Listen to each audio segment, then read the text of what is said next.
प्रिय विद्यार्थियों, आप सभी का मेरे YouTube चैनल जियो प्लैनेट कॉर्नर पर हार्दिक स्वागत है।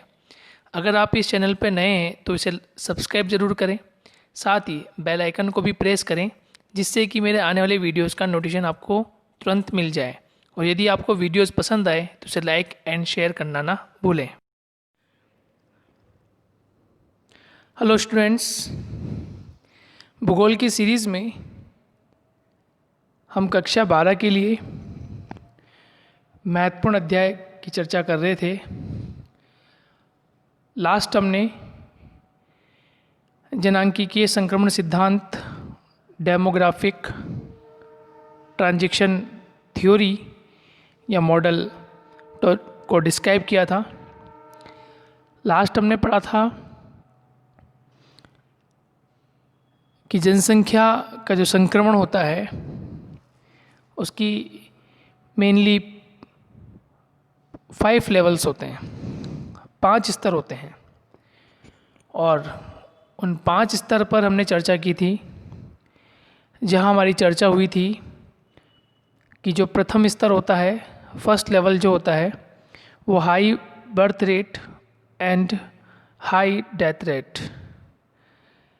सेकंड जो लेवल होता है उसमें high birth rate, high death rate, but जो डेथ रेट होती है वो थोड़ी डिक्लाइन करती हुई होती है। जो इसका थर्ड लेवल होता है उसमें हमने पढ़ा था high birth rate and middle या semi death rate. Fourth level में सेमी या middle birth rate and low death rate. और जो इसका फिफ्थ लेवल होता है उसमें हमने पढ़ते हैं कि लो बर्थ रेट रहती है और लो डेथ रेट हो जाती है। तो ये हमने चर्चा की थी जनांकीय संक्रमण सिद्धांत की। ये एग्ज़ाम पॉइंट ऑफ व्यू से बहुत इम्पोर्टेंट है। और आज एक नए अध्याय की चर्चा करेंगे।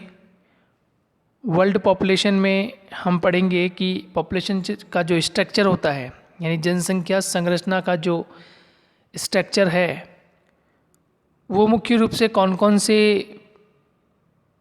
बातों पर निर्भर करता है। आयु संरचना हो सकती है, लिंगानुपात हो सकता है, जनसंख्या का संगठन कॉम्पोजिशन ऑफ पॉपुलेशन हो सकता है, लिटरेसी रेट हो सकती है, या फिर जनसंख्या का जो व्यावसायिक संरचना होती है उस पर ये पॉपुलेशन स्ट्रक्चर निर्भर करता है। तो दोस्तों, जुड़िए इस YouTube चैनल से, वीडियो से, और वीडियो के अंत तक बने रहें ताकि कुछ महत्वपूर्ण जानकारी मैं इस लेक्चर के माध्यम से बोर्ड एग्जामिनेशन को ध्यान में रखते हुए आपको उपयोगी सामग्री प्रस्तुत कर सकूं, कुछ महत्वपूर्ण प्रश्न, महत्वपूर्ण जानकारी आपसे साझा कर सकूं। तो अंत तक बने रहें। और यदि आप इस वीडियो को देख रहे हैं और अपने मित्रों जो कक्षा 12 में अध्ययन कर रहे हैं, जो आगामी वर्ष में बोर्ड एग्जामिनेशन देने वाले हैं, उन तक इसे पहुंचाए ताकि उन्हें भी घर पर रहकर शिक्षा अर्जित हो सके। और इस YouTube चैनल का माध्यम भी यही है कि घर पर रहकर अच्छी से अच्छी शिक्षा, मार्गदर्शन आपको मिलता रहे और मैं आपकी कुछ एक हेल्प, मदद कर सकूं। तो दोस्तों, शुरुआत करते हैं इस लेक्चर की। और टॉपिक आपको पता चल गया है कि हम पढ़ने जा रहे हैं वर्ल्ड पॉपुलेशन स्ट्रक्चर, कि जनसंख्या की जो संरचना है वो किस प्रकार से किसी भी देश की या विश्व स्तर पर होती है। शुरुआत करते हैं आज के इस लेक्चर की। मानव की सभी आर्थिक गतिविधियां प्राकृतिक संसाधनों तथा जनसंख्या से जुड़ी होती हैं। ठीक है दोस्तों, ये महत्वपूर्ण बात है कि जो मानव की जो आर्थिक गतिविधियां होती हैं, मानव जो भी आर्थिक गतिविधियां संपन्न करता है, चाहे वे कृषि कार्य संबंधित हो, पशुपालन संबंधित हो, उद्योगों से संबंधित हो, या अन्य जो सर्विस सेक्टर होते हैं, सेवा क्षेत्र होते हैं, शिक्षा हो सकता है, परिवहन का क्षेत्र हो सकता है, संचार का क्षेत्र हो सकता है, तो वे सभी गतिविधियां प्राकृतिक संसाधनों पर निर्भर करती हैं। यदि हमें प्राकृतिक संसाधन नहीं मिलते हैं तो फिर हम उसका उपयोग या वह कार्य नहीं कर सकते।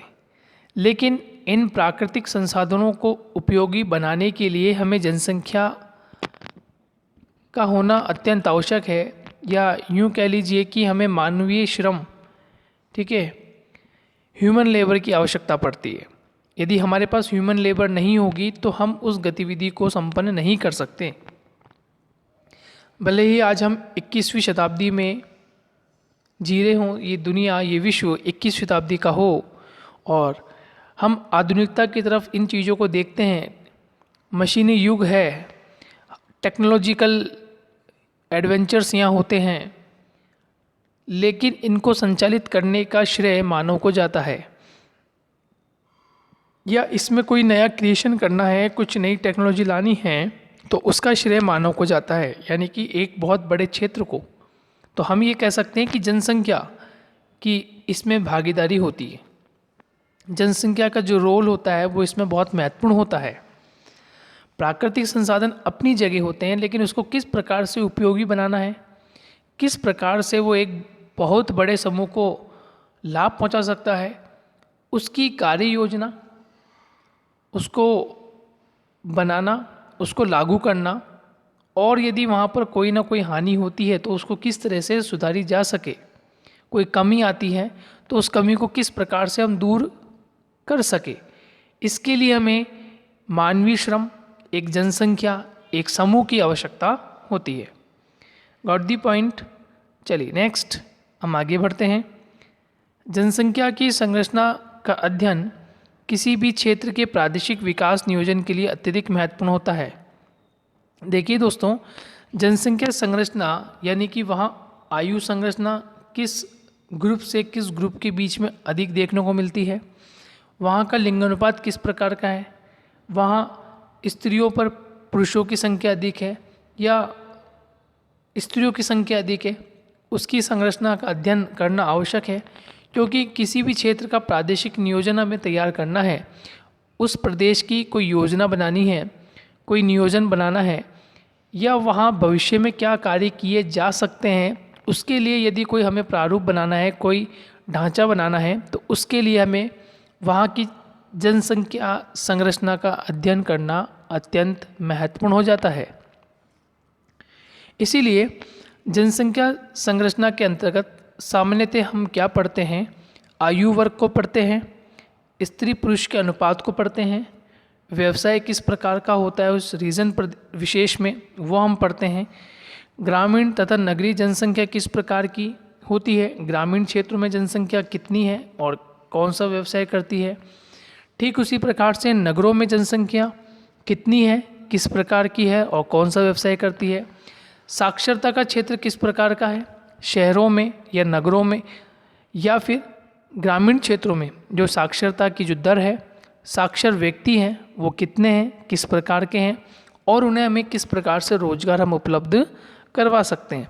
तो इन सभी का जब हम एक पैमाना, एक उसका डाटा हम क्लियर करेंगे, ठीक है, उसका हम आंकड़ा प्रस्तुत कर पाएंगे, या फिर उसको उस पर्टिकुलर रीजन में जाकर इन सभी आयु वर्ग, स्त्री पुरुष अनुपात, व्यवसाय इत्यादि इन सभी की जांच कर पाएंगे, इनको हम आलेखित कर पाएंगे, तब जाके हम उस क्षेत्र विशेष की योजना बना सकते हैं।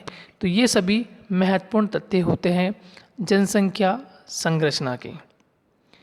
आगे बढ़ते हैं। स्तर पर उल्लेखित सभी पहलुओं में प्रादेशिक अंतर पाया जाता है। जो विश्व स्तर पर हम जब देखते हैं इन सभी पहलुओं को तो एक अंतर देखने को मिलता है। जनसंख्या संरचना या संगठन या जनांकीय संरचना में आयु संरचना, लिंगानुपात, जनसंख्या संगठन, साक्षरता व व्यावसायिक संरचना के प्रमुख घटक होते हैं। तो देखिए इम्पोर्टेंट है, आपसे प्रश्न पूछा जा सकता है दोस्तों कि जनसंख्या संरचना या इसका जो संगठन है, कॉम्पोजिशन है, या जनांकीय संरचना डेमोग्राफिक स्ट्रक्चर है, उसमें हमें किन किन बातों का ध्यान रखना होता है या किन किन बातों पर अध्ययन किया जाता है। तो नंबर 1 आयु संरचना का अध्ययन किया जाता है, फिर नंबर 2 लिंगानुपात, नंबर 3 जनसंख्या संगठन का अध्ययन, नंबर 4 साक्षरता और व्यावसायिक संरचना। तो इस प्रकार से हम 5 पहलुओं पर, 5 पॉइंट्स पर, 5 लेवल पर हम इन चीज़ों का अध्ययन करेंगे। इस अध्याय में हम ये देखेंगे कि आयु संरचना किस प्रकार की होती है, कौन सी आयु संरचना ज़्यादा इम्पोर्टेंट होती है। लिंगानुपात को हम पढ़ेंगे कि विश्व का लिंगानुपात किस प्रकार का है, कहाँ अधिक स्त्रियाँ पुरुषों पर या कहाँ पुरुष अधिक स्त्रियों पर, इन सभी के पहलुओं की हम चर्चा करेंगे। तो दोस्तों वीडियो के अंत तक आप बने रहें ताकि महत्वपूर्ण जानकारी हम आपको पहुंचाते रहें। देखिए पॉइंट फर्स्ट है आयु संरचना, कि यहाँ का जो एज कंपोजिशन होता है वो किस प्रकार का होता है, स्ट्रक्चर किस प्रकार से रहता है एज का, तो वो हम देखने जा रहे हैं। आयु संरचना के अंतर्गत किसी देश या प्रदेश में पाए जाने वाले विभिन्न आयु के लोगों का उनकी आयु या उम्र के अनुसार वर्गों में रखकर अध्ययन किया जाता है। जैसे फॉर एग्जांपल हम बात करें, जैसे आपको दिखाई दे रहा है कि एक ग्रुप हमने डिसाइड कर लिया 0 से 14 वर्ष का, सेकंड ग्रुप हमने बना लिया 15 से 64 वर्ष का, और एक ग्रुप हमने बनाया 65 वर्ष या इससे अधिक का। तो हमने ये क्या बनाया, एक ग्रुप बनाया है। इस ग्रुप के माध्यम से हम ये देखते हैं कि कौन सा ग्रुप शिक्षा के लिए, कौन सा ग्रुप व्यवसाय के लिए, कौन सा ग्रुप अन्य आवश्यक सेवाओं के लिए बना हुआ है। जैसे हम बात करें कि 0 से 14 या इससे कहीं अधिक का जो ग्रुप है या 0 से 14 वर्ष का ग्रुप है, इसको हमें गुणवत्तापूर्ण शिक्षा उपलब्ध करवानी है जिसके माध्यम से ये अपना भविष्य बना सके। 15 से 64 वर्ष का जो ग्रुप होता है इसमें हाई लेवल की स्टडी आ जाती है, ठीक है, उच्च शिक्षा इसमें आ जाती है, और उसके बाद इसमें यदि आप गवर्नमेंट जॉब प्राप्त करना चाहते हैं, उस सेटअप में जाना चाहते हैं तो आप वह कर सकते हैं, या फिर कोई प्राइवेट जॉब आप करना चाहते हैं तो आप वह कर सकते हैं। तो 64 वर्ष की जो आयु है इसमें मेनली हम हायर लेवल की एजुकेशन प्लस रोजगार यानी एम्प्लॉयमेंट देने के साथ साथ कुछ विभिन्न बातों की हम चर्चा करते हैं। और 65 वर्ष की आयु के पश्चात कौन से कार्य किए जा सकते हैं या कौन से कार्य करने चाहिए, उन पर हम महत्वपूर्ण फोकस करते हैं। इसमें इस ग्रुप में हम ये देखेंगे दोस्तों कि ये जो ग्रुप है ये विश्व स्तर पर कहाँ कहाँ और किस किस प्रतिशत में मिलता है, ठीक है, कि 0 से 14 वर्ष का जो ग्रुप है उसमें सर्वाधिक जो लोग हैं वो किस देश के हो सकते हैं। 15 से 64 वाला ग्रुप जो है उसमें किस देश के सर्वाधिक हो सकते हैं। इन चीज़ों को हम देखेंगे कि किस ग्रुप में सबसे ज़्यादा हम देखने को मिलते हैं। ठीक है दोस्तों, चलिए ये थोड़ा सा एग्जाम्पल मैंने आपको बता दिया है ताकि आपके माइंड में वो क्लियर रहे। किसी भी देश की जनसंख्या को सामान्यतः 3 वर्गों में विभाजित किया जाता है, जैसे मैंने आपको बताया अभी कि 0 से 14, 15 से 64 और 65 वर्ष ऊपर की आयु के लोग। इनमें ये विभाजन जनसंख्या की आयु संरचना कहलाता है।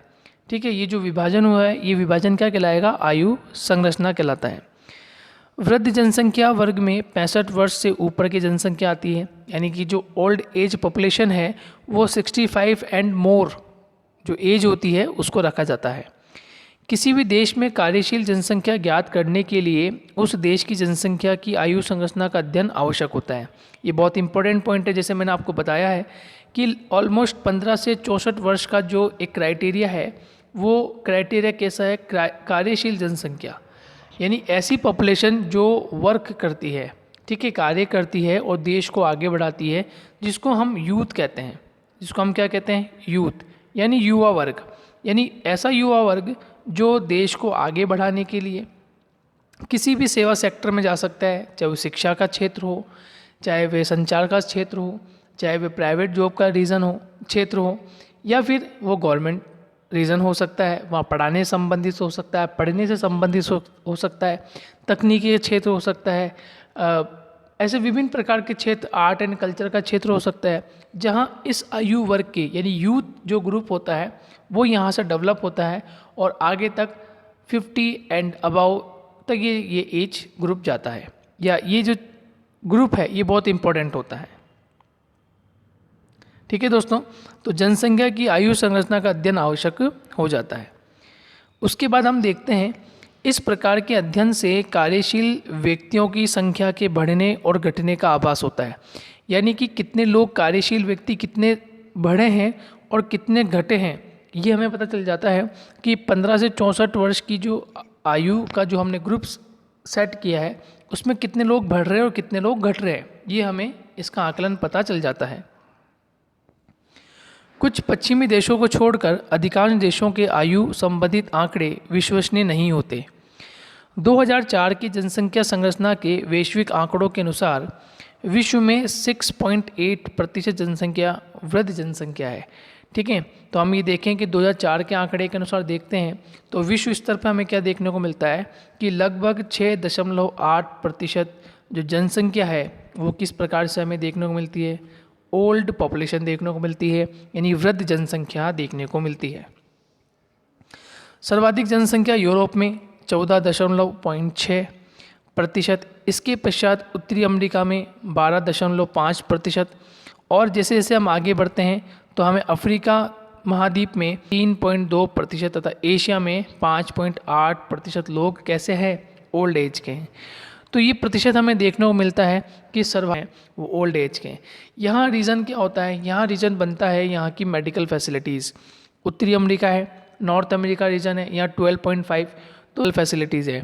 जितनी मेडिकल फैसिलिटीज़ आपके पास उपलब्ध होगी ऑटोमेटिक वहाँ के जो पीपल होंगे उनकी एज ग्रोथ बढ़ती जाएगी। दूसरा स्ट्रक्चर ये भी हो सकता है कि वहाँ पर एक फिज़िकल जो एक्सरसाइज होती है, फिज़िकल जो व्यक्ति एक स्थान से दूसरे स्थान आता जाता है, एक उसका भी इम्पैक्ट पड़ता है। तो एक इम्पैक्ट तो मेडिकल फैसिलिटी का हो सकता है और एक इम्पैक्ट लोगों के रहन सहन का होता है, लाइफ स्टाइल का हो सकता है। और जैसे जैसे देश आगे बढ़ते जाते हैं तो कुछ क्रिएशन होता है, कुछ नयापन आता है, तो एक इसका इम्पैक्ट भी देखने को मिलता है। राष्ट्रीय स्तर पर सर्वाधिक वृद्धों की जनसंख्या हम देखें तो जापान में आपको देखने को मिलेगी, यानी अब इंडिविजुअल हम देश की बात करें तो सबसे ज़्यादा आपको ओल्ड एज पर्सन कहाँ देखने को मिलेंगे, जापान में, जो कि एशिया महाद्वीप का देश है। इसके बाद जर्मनी 17.17, फ्रांस 16.21 तथा ब्रिटेन 15.9। ये तीनों देश जो हैं ये यूरोपियन कंट्रीज़ हैं। अनेक अफ्रीकी देशों में यह प्रतिशत 2 से 3 के मध्य ही है, यानी यहाँ पर ओल्ड एज आपको कम देखने को मिलते हैं। इनमें इथोपिया व सोमालिया प्रमुख है, जहाँ पर आपको ये संख्या देखने को मिलेगी। ये लिस्ट है, ये लिस्ट इम्पोर्टेंट नहीं है, लेकिन आप जो फर्स्ट 3 ने में जो डेवलप्ड नेशन हैं उनमें आप देख सकते हैं। इसमें संयुक्त राज्य अमेरिका आपको मिलेगा, ऑस्ट्रेलिया मिलेगा, फ्रांस, ब्रिटेन, जर्मनी, जापान आप ध्यान रखें। विकासशील देशों में, ठीक है, डेवलप्ड नेशन और जो कंट्री अब धीरे विकसित हो चुकी है, पाकिस्तान है, सूडान है, बांग्लादेश है, ये कुछ एज ग्रुप आपको अलग अलग दे रखा है। ठीक है, ज़्यादा आपको ध्यान रखना है तो यूरोप का ध्यान रखेंगे, उत्तरी अमेरिका का ध्यान रखेंगे और एशिया का ध्यान रखें। विश्व की लगभग जिसमें सर्वाधिक भूमिका अफ्रीका, ठीक है, 14.71%, एशिया 33.6%, जबकि उत्तरी अमेरिका में ये 22.51% और दक्षिण अमेरिका में 41.5%। यूरोप में घटकर ये 17.5% रह जाती है। राष्ट्रीय स्तर पर जापान 14.3, जर्मनी 15.2। तो इसमें से आप कुछ महत्वपूर्ण जो एक फर्स्ट सेकंड थर्ड जो आ रहे हैं वो आप याद रख लें। इसमें से फर्स्ट आप ध्यान रख लेंगे, अफ्रीका और एशिया को ध्यान रख लें, और यह राष्ट्रीय स्तर पे देखें तो जापान को, जर्मनी को ध्यान रख लें। ये 2-3 जो कंट्रीज़ है वो इम्पोर्टेंट है, आपको ध्यान रखना है। अब हम कुछ इसके फैक्ट्स देखते हैं कि ऐसा क्या रीज़न है। सामान्यतः विकासशील देशों में युवा जनसंख्या और विकसित देशों में प्रौढ़ों व वृद्धों की जनसंख्या अधिक पाई जाती है। तो जो विकासशील देश हैं, जो डेवलप्ड नेशन है, उसमें हमें क्या देखने को मिलता है कि यहाँ पर युवाओं की जनसंख्या ज़्यादा है, और विकसित देश जो है, जो ऑलरेडी डेवलप्ड हो चुके हैं, वहाँ पर प्रौढ़ों और या वृद्धों की जनसंख्या आपको अधिक देखने को मिलती है। असंतुलित आयु संरचना के कारण किसी देश की आर्थिक व्यवस्था का पर प्रतिकूल प्रभाव पड़ता है। ये नेचुरल है। यदि तराजू के दोनों प्लेटें समान हैं तो वो देश आगे ग्रोथ करेगा, जो उनकी प्लानिंग होगी अच्छी होगी। लेकिन एक प्लेड़ा यदि बहुत ऊपर जा रहा है और यदि एक दूसरा नीचे जा रहा है, तो ऐसी स्थिति में कंडीशंस ख़राब हो जाती है। फिर हम नियोजन की जो हमारी टेंडेंसी होती है, नियोजन के जो कार्य होते हैं, वो सफल नहीं हो पाते। जिन देशों की जनसंख्या तीव्र गति से बढ़ रही है, वहाँ बच्चों की संख्या अधिक होती है। तो जनसंख्या जब रैपिडली ग्रोथ करती है तो वहाँ बच्चों की संख्या अधिक हो जाती है, और कहीं दूसरा आंकड़ा जो होता है वो नीचे चला जाता है। सन 2015 के आयु संरचना के नवीन वैश्विक आंकड़ों को आरेख 4.1 में दर्शाया गया है। तो आप इसको देख सकते हैं, अलग अलग प्रकार से इसको शो किया हुआ है यहाँ पर। विश्व स्तर पर पाए जाने वाले 3 आयु वर्ग निम्नलिखित विशेषताएं प्रकट करते हैं। कि 3 जो वर्ग हैं वो किस प्रकार से अपनी विशेषताएं को प्रकट करते हैं। विश्व की कुल जनसंख्या का 35% युवा वर्ग है, जो 0 से 14 वर्ष की आयु संबंधित है। विश्व स्तर पर इसमें प्रादेशिक भिन्नता पाई जाती है, अलग अलग देशों में अलग अलग भिन्नता है। विकसित देशों में ये 13.3% है और विकासशील देशों में 32.2% है। जिन देशों में जन्म दर उच्च है, वहाँ इस वर्ग में जनसंख्या आपको अलग प्रारूप में देखने को मिलेगी। तो यहाँ क्या है, यहाँ प्रतिशत आपको अधिक देखने को मिलता है। प्रौढ़ आयु वर्ग की जनसंख्या दूसरे वर्ग में रखी जाती है। ये जनसंख्या दूसरे वर्गों से अधिक होती है। इस वर्ग की जनसंख्या प्रजननशील, आर्थिक दृष्टि से सर्वाधिक उत्पादक तथा जनांकी की दृष्टि से सबसे गतिशील होती है। किसी भी देश का विकास स्तर उस जनसंख्या के वर्ग से संबंधित होता है। तो ये कुछ महत्वपूर्ण बातें हैं कि एक तरफ आपको इसमें देखने को मिलेगा 0 से 14 वर्ष का ग्रुप, यहाँ आपको अलग स्ट्रक्चर है। फिर प्रौढ़ आयु वर्ग 15 से आपको मिलेगा 64, यहाँ स्ट्रक्चर कुछ अलग होता है। और थर्ड स्ट्रक्चर जो है, वृद्ध आयु वर्ग की जनसंख्या ऐसे देशों में अधिक पाई जाती है जहाँ जनांकी विकास क्रम पूरा कर लिया जाता है और अधिकांश विकसित देश इस वर्ग से जुड़े हुए। तो जितने भी विकसित कंट्रीज़ हैं, चाहे जर्मनी हो, जापान हो, उत्तरी अमेरिका के देश हो, यूएसए हो, रीजन हो, तो यहाँ पर आपको अधिकांशतः आपको वृद्ध आयु वर्ग की जनसंख्या आपको देखने को मिलेगी। ये कुछ फैक्ट्स थे दोस्तों आयु संरचना संबंधित। अब नेक्स्ट जो टॉपिक हम कवर कर रहे हैं वो है लिंगानुपात, सेक्स रेशियो। अब हम लिंगानुपात की बात करते हैं। इम्पोर्टेंट है, प्रश्न पूछे जाते हैं। पहले तो प्रश्न इसके डेफिनेशन से पूछा जा सकता है। जनसंख्या में लिंग अनुपात पुरुष और स्त्रियों के बीच संतुलन का एक सूचक होता है। तो देखिए, महत्वपूर्ण बात है, आपसे प्रश्न पूछा जा सकता है कि लिंग अनुपात का उद्देश्य क्या है, हम क्यों लिंग अनुपात निकालते हैं। तो इसका उद्देश्य क्या होता है कि जनसंख्या में लिंग अनुपात का मतलब पुरुष और स्त्रियों के बीच का जो संतुलन है उसका सूचक होता है। ये लिंगानुपात कहलाता है। लिंगानुपात ज्ञात करने हेतु प्रति 1000 पुरुषों पर स्त्रियों की संख्या ज्ञात की जाती है। कुछ देशों में ये सूत्र निम्न सूत्र द्वारा परिकलित किया जाता है, यानी पुरुषों की जनसंख्या स्त्रियों की जनसंख्या इंटू 1000, क्योंकि हम प्रति 1000 पे निकाल रहे हैं, प्रतिशत के आधार प्रति 1000 के आधार पर निकालते हैं। इसलिए ये इम्पोर्टेंट होता है कि पुरुषों की जनसंख्या ऊपर होती है, स्त्रियों की जनसंख्या नीचे, और जो भी भाग देने के बाद हमारे पास माप आता है उसको हम इंटू 1000 कर देते हैं, अथवा प्रति 1000 स्त्रियों पर पुरुषों की संख्या हमें प्राप्त होती है। भारत में इस सूत्र का प्रयोग कर लिंगानुपात ज्ञात किया जाता है। भारत में जो है ये लिंगानुपात जो है, ये इसका जो फॉर्मूला होता है वो कुछ अलग होता है, क्योंकि कुछ देशों में हम अलग फॉर्मूला यूज़ करते हैं। वहाँ हम स्त्रियों की मतलब प्रति 1000 स्त्रियों पर पुरुषों की संख्या देखते हैं, जबकि भारत में प्रति 1000 पुरुषों पर स्त्रियों की संख्या देखी जाती है। ठीक है, कहीं पर क्या होता है कि स्त्रियों की संख्या अधिक होती है पुरुषों के कंपेरिजन में, और कहीं पर पुरुषों की जनसंख्या जो लिंगानुपात होता है अधिक होता है स्त्री लिंगानुपात के कंपैरिजन में। तो ये हम अलग अलग आकलन निकालते हैं। भारत में जो सूत्र प्रयोग में लाया जाता है वो आता है स्त्रियों की जनसंख्या बटे हुए पुरुषों की जनसंख्या इंटू 1000, यानी हम इसको बटा में रखकर, यानी स्त्रियों की जनसंख्या बटा पुरुषों की जनसंख्या इंटू 1000, तो यहाँ हमें प्राप्त होता है प्रति 1000 पुरुषों पर स्त्रियों की संख्या। जबकि अन्य देशों में ये फॉर्मूला बदल जाता है, वहाँ हम निकालते हैं प्रति 1000 स्त्रियों पर पुरुषों की संख्या। अब आपको समझ में आ गया होगा, ये दोनों बहुत महत्वपूर्ण है, दोनों महत्वपूर्ण है क्योंकि फॉर्मूला अलग है। यहाँ स्त्रियों की संख्या और पुरुषों की संख्या तो हम निकालते क्या है, प्रति 1000 पुरुषों पर स्त्रियों की संख्या, जबकि उस फॉर्मूले में आपको पहले पुरुषों की संख्या फिर स्त्रियों की संख्या, तो हम निकालते हैं प्रति 1000 स्त्रियों पर पुरुषों की संख्या। क्लियर हो गया होगा आपको, ये मैटर समझ में आ गया होगा। आगे बढ़ते हैं दोस्तों। सामान्यतः विश्व के लगभग सभी देशों में पुरुष जन्म स्त्री जन्म से अधिक होता है, यानी पुरुष जन्म जो है वो स्त्री जन्म से कहीं अधिक होता है। मान्यताओं के दरमियान भी हम इसे रखें तो कहीं अधिक ये बात सत्य स्थापित हो जाती है। परंतु जन्म के पश्चात ही परिस्थितियां इस स्थिति को परिवर्तित कर देती है। जिन प्रदेशों में लिंग भेदभाव अनियंत्रित होता है वहाँ लिंगानुपात निश्चित रूप से स्त्रियों के प्रतिकूल होता है।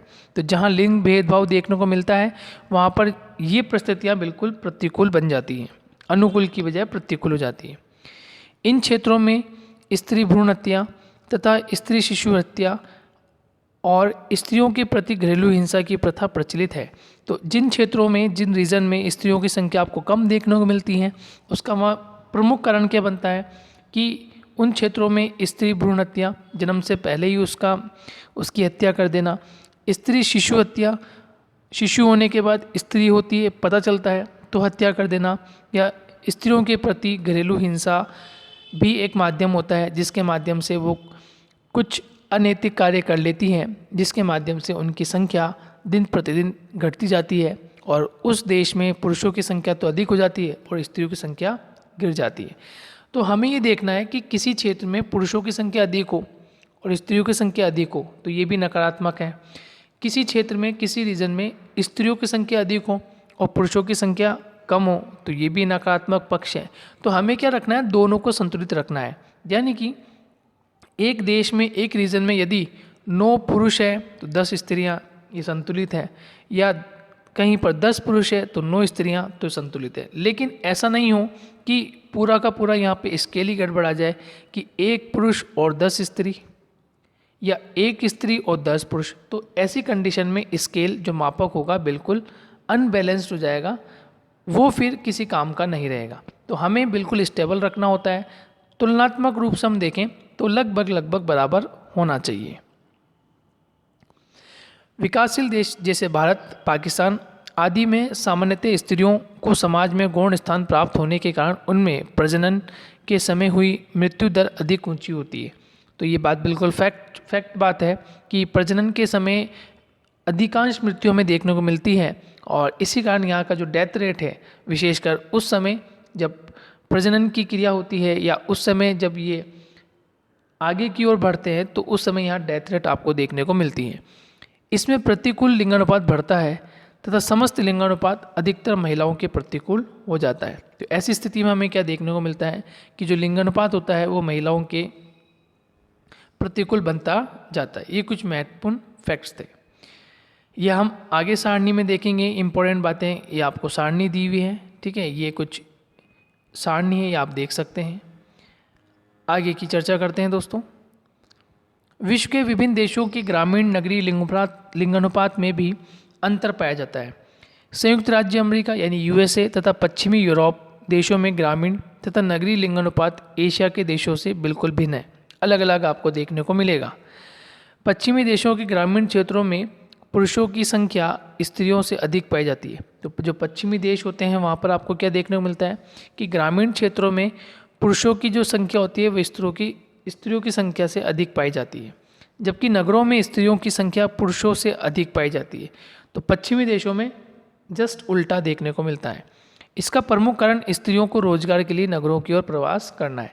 तो देखिए इम्पोर्टेंट फैक्ट है, इम्पोर्टेंट चीज़ है, आप इसको ध्यान रखेंगे कि पश्चिमी देशों में, जो पश्चिमी देश हैं यानी कि जो GMT हमारी रेखा है, ग्रीनविच टाइम रेखा है, उससे यदि हम पश्चिम की ओर जाएं तो उन देशों में आपको ये इस प्रकार से देखने को मिलेगा, जहां ग्रामीण क्षेत्रों में पुरुषों की संख्या स्त्रियों से अधिक है और वहीं नगरों में स्त्रियों की संख्या पुरुषों से अधिक पाई जाती है। ये इम्पोर्टेंट फैक्ट है, आपको ध्यान रखना है।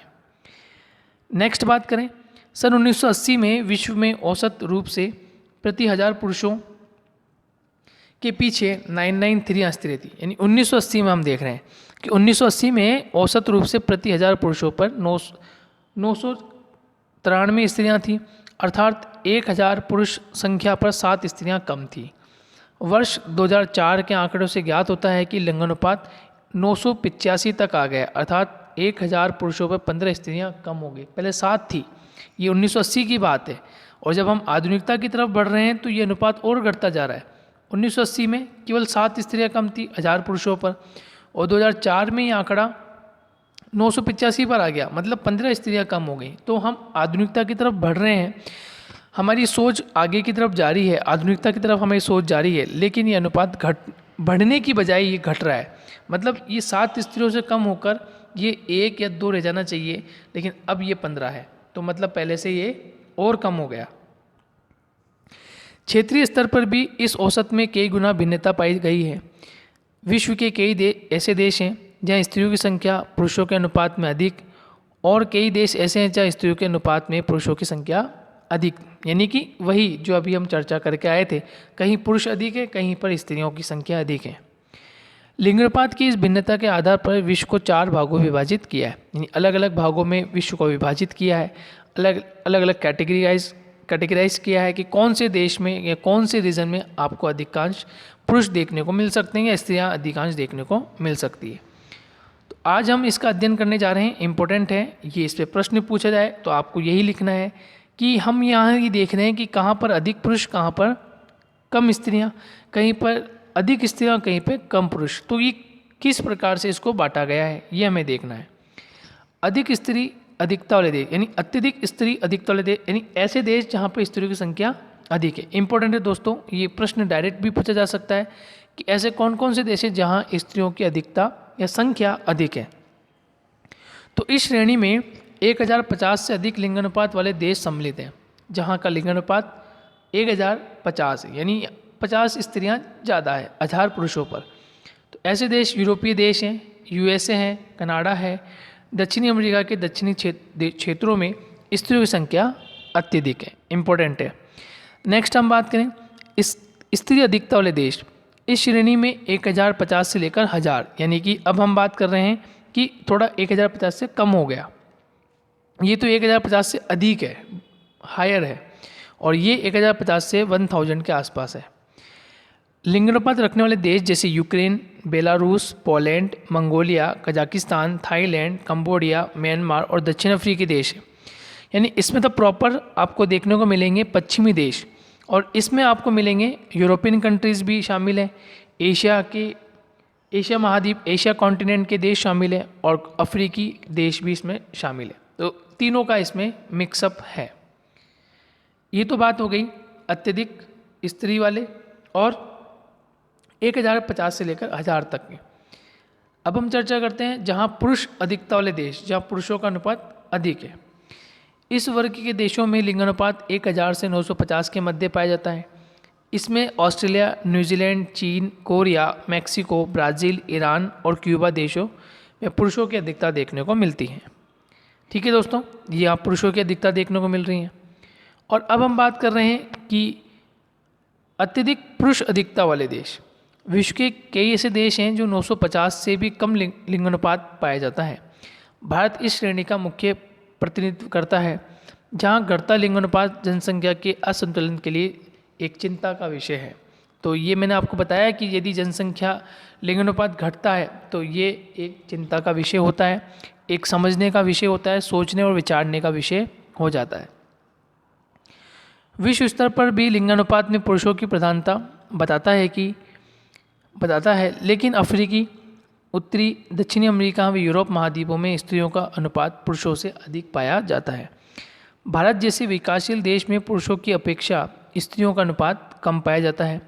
इसका मुख्य कारण यहाँ के समाज का परंपरावादी होना। ये इम्पोर्टेंट बात है कि हम वादी युग में जी रहे हैं, जो परंपरा पहले से आज से 20 साल 50 साल या इससे भी पहले के सालों में जो वर्षों में हमारी परंपरा रही है, वो एक परंपरावादी जो है सिस्टम वो आज तक चल रहा है।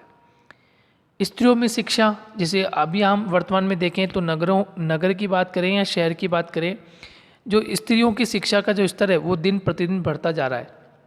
और हम देखते हैं कि यदि आप बोर्ड एग्जामिनेशन की बात करें, यूनिवर्सिटी टॉपर्स की बात करें, या आज वर्तमान में जो फाइटर प्लेन उड़ाने में यदि किसी का स्थान है तो आज स्त्रियों का स्थान भी अव्वल होता जा रहा है। इसका मतलब स्त्रियों की शिक्षा बढ़ती जा रही है। लेकिन यदि हम एक पूरे कंबाइंड इंडिया लेवल पे बात करें तो ये अनुपात आज भी कम है। हालांकि कई राज्यों में ग्रोथ करके आगे बढ़ा है, कुछ राज्य ग्रोथ कर रहे हैं, लेकिन फिर भी यदि हम पूरा एनालिसिस करें तो ये अभी गिरावट हमें देखने को मिलती है। पूर्ण रूपेण ये कितना बढ़ा है या बढ़ना चाहिए या बढ़ चुका है, ये हम एग्जैक्ट नहीं कह सकते, क्योंकि हम ये कह सकते हैं कि यदि 2 राज्य बढ़े हैं तो 4 राज्य अभी भी इसके पीछे हैं, यानी इनका स्तर अभी भी गिरा हुआ है।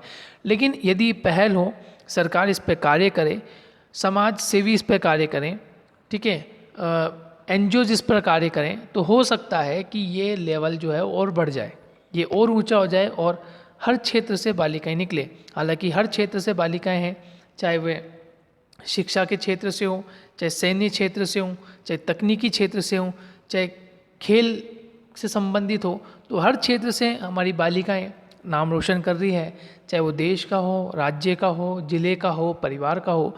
लेकिन ये जो स्तर है और आगे बढ़ना चाहिए। यदि ये स्तर आगे बढ़ता है तो तभी हमारा देश भारतवर्ष उन देशों की श्रेणी में आएगा जहां आज हम पढ़कर आए हैं कि उत्तरी अमेरिका, यूरोप महाद्वीप के देश। तो इसके लिए हमें प्रयास करना पड़ेगा, पारिवारिक स्तर पर प्रयास करना होगा और सरकारी स्तर पर भी प्रयास करना होगा। तो ये इम्पोर्टेंट है, ये प्रश्न पूछा जाता है, आपको ध्यान रखना है कि स्त्रियों की शिक्षा में हमें भागीदारी देनी पड़ेगी, स्त्रियों को अधिक से अधिक शिक्षा दिलानी चाहिए और इनको बढ़ावा देने के लिए हमें और आगे प्रयास करते रहना चाहिए। रोजगार के अवसर सुनिश्चित करने चाहिए। रोजगार के अवसर यदि होंगे तो सीधी सी बात है कि एक ग्रेविटी पुल काम करेगा, एक ग्रेविटी पुल मतलब खींचने का कार्य होगा और वो लोग आगे बढ़ेंगे। और यही है कि रोजगार के अवसर यदि हम उपलब्ध करवाते हैं तो हमें एक अच्छी दिशा मिलेगी, एक अच्छी सोच मिलेगी, जिसके माध्यम से हम अपने देश का नाम रोशन कर सकें, अपने राज्य का नाम रोशन कर सकें, अपने ज़िले का नाम रोशन कर सकें। सुरक्षा तथा समाज में उचित स्थान प्राप्त नहीं होना एक इसका मुख्य कारण बनता है।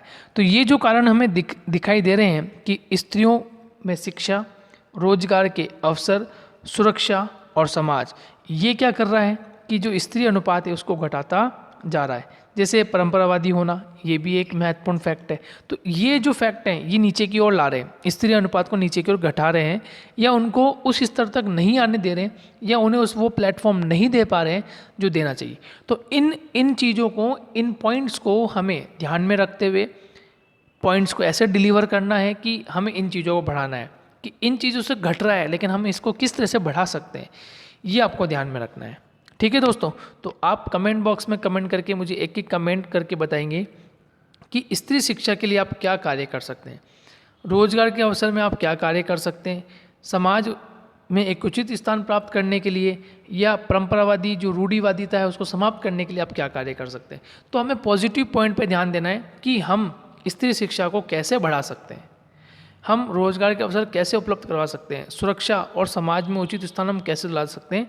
तो कमेंट बॉक्स में आप कमेंट करके मुझे जल्दी से बताएं जल्दी से कि हम इस तरह से इसको आगे बढ़ा सकते हैं, या हमें ये कार्य करने चाहिए, ये सरकार को ये कार्य करना चाहिए। ठीक है दोस्तों, तो 2 पॉइंट हमने कवर कर लिए। आप पॉइंट नंबर 1 आयु संरचना क्या होती है और लिंगानुपात क्या होता है। तो आई होप आपको अच्छे समझ में आया होगा। नेक्स्ट वीडियो में हम कुछ और अन्य पॉइंट से डिस्क्राइब करेंगे, वो लेक्चर भी इम्पोर्टेंट होगा, और जितने भी लेक्चर्स अभी तक हो चुके हैं सारे इम्पोर्टेंट हैं। आप मेरे YouTube चैनल के माध्यम से जाकर आप सभी वीडियोस को आप देख सकते हैं, वहाँ सभी तरह की क्लासेस की वीडियो अवेलेबल है। तो दोस्तों जुड़े रहिए इस YouTube चैनल के माध्यम से और अनेक दोस्तों को भी जोड़िए। जब तक के लिए दोस्तों धन्यवाद। मिलेंगे नेक्स्ट लेक्चर में एक नई सोच के साथ, एक नए जोश के साथ। जब तक के लिए thank you, take care, bye bye.